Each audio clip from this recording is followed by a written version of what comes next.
I'm Allison Campbell, and I'm here with Bernd Kabius, who's the microscopy lead in EMSL. Guten Tag, Bernd.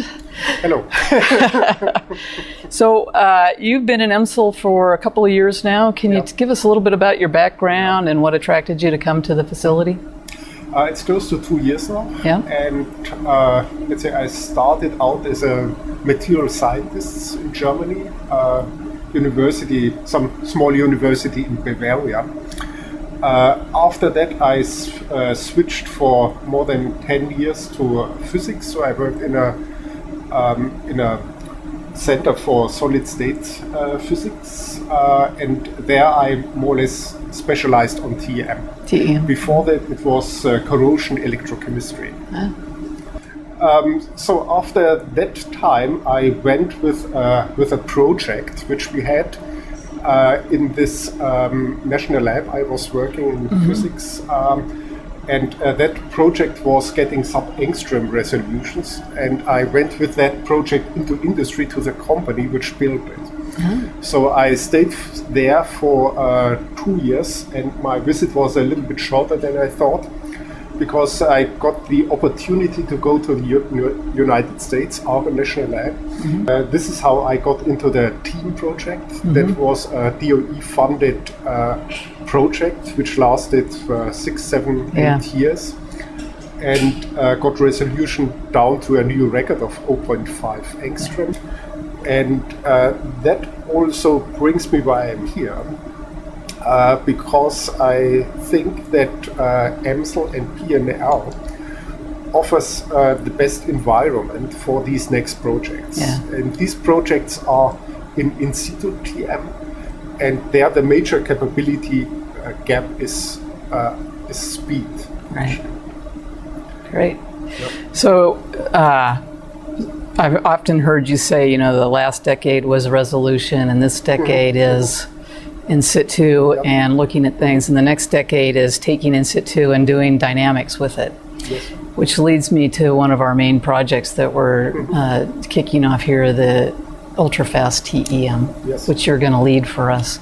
Can you explain what ultrafast TEM is and why it's so important to the field? Let me briefly start again at in situ. Ultrafast is part of in situ microscopy.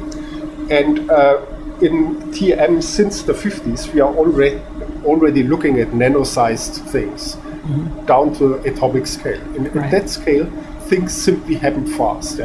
So speed of sound in our world, that is 330 meter per second in air, a few kilometer in solid state. That translates to femtoseconds in the atomic world. Right.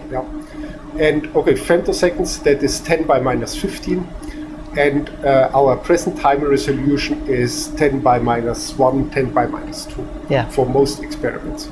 With one exception where we have 10 by minus 9. But we are far from where we have to be in order to see things happening in real time. So, we already have in situ capabilities, so that will help us already a lot for the coming decade of in situ microscopy. But we need to build up further to get the speed of the processes which we are looking at. And for that, actually, we have 2 projects. One is DTEM, Dynamic TM, which is already being built up, assembled as we speak of, and we hope to get to atomic resolution at microsecond speed. That is our specification. We hope, obviously, to get a little bit further, but we certainly should meet that spec. And while this is being built up and while we are gathering information from that experience, we will be able to start the UTEM development tube for ultrafast, which will get us down to picosecond and femtoseconds. So at these iDirector interviews, everybody gets a chance to ask a question or two. Do you have a question? I know that the future plans are related to biology. Can you tell me a little bit more on that?